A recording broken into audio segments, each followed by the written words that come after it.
بسم اللہ الرحمن الرحیم۔ السلام علیکم ورحمۃ اللہ وبرکاتہ۔ آج میں آپ سب سے ایک ایسا وظیفہ قرآن و حدیث کی روشنی میں بیان کروں گی جو رزق کی تنگی کو دور کر دے گا۔ حدیث پاک میں آتا ہے اور حضرت ثوبان سے مروی ہے کہ رسول اللہ صلی اللہ علیہ وسلم نے فرمایا، قدر اور قضا کو کوئی چیز رد نہیں کر سکتی سوائے دعا کے، یعنی تقدیر کو کوئی چیز رد نہیں کر سکتی سوائے دعا کے۔ دعا جو ہے وہ تقدیر کو بھی بدل دیتی ہے، اور کوئی چیز عمر کو نہیں بڑھا سکتی سوائے نیکی کے۔ نیکی سے عمر بڑھتی ہے دو طرح سے، ایک تو سال اور مہینے بڑھ سکتے ہیں، اور دوسرا وقت میں برکت۔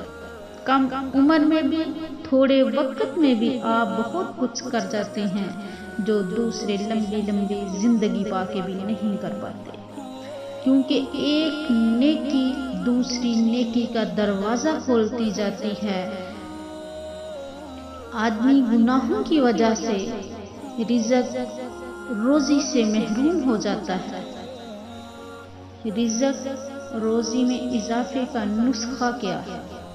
ہم کیا پڑھیں جس سے رزق کی تنگی جو ہے وہ دور ہو جائے اور روزی کے دروازے ہم پہ کھول دیے جائیں؟ اللہ رب العزت قرآن پاک میں خود فرماتے ہیں سورہ نوح کے اندر، فَقُلْتُ اسْتَغْفِرُوا رَبَّكُمْ إِنَّهُ كَانَ غَفَّارًا يُرْسِلِ السَّمَاءَ عَلَيْكُمْ مِدْرَارًا۔ تو بارشیں برسیں تو کیا ہوتا ہے؟ پھر خوب رزق میں اضافہ ہوتا ہے، زیادہ چیزیں ہوتی ہیں۔ تو یہ کس کی برکت سے ہوتا ہے؟ استغفار کی برکت سے۔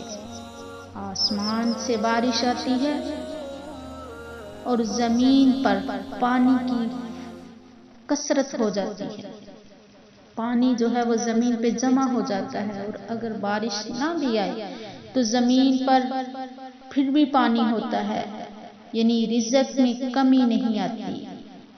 لیکن ضروری ہے کہ ہم استغفار کرتے رہیں، استغفار کو اپنی زندگی کا معمول بنا لیں، جیسا کہ رسول اللہ صلی اللہ علیہ وآلہ وسلم نے فرمایا کہ جس نے استغفار کو لازم کر لیا تو اللہ رب العزت اسے ہر غم اور تکلیف سے نجات دے گا، اور ہر تنگی سے نکلنے کا راستہ پیدا فرما دے گا، اسے ایسی جگہ سے رزق عطا فرمائے گا جہاں سے اسے وہم و گمان بھی نہ ہوگا۔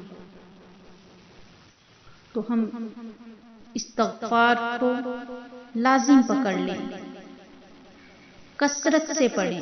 کثرت سے نہیں پڑھ سکتے تو ایک تسبیح صبح اور ایک تسبیح شام، یعنی صبح و شام ایک ایک تسبیح استغفار کی اپنی زندگی کا معمول بنا لیں۔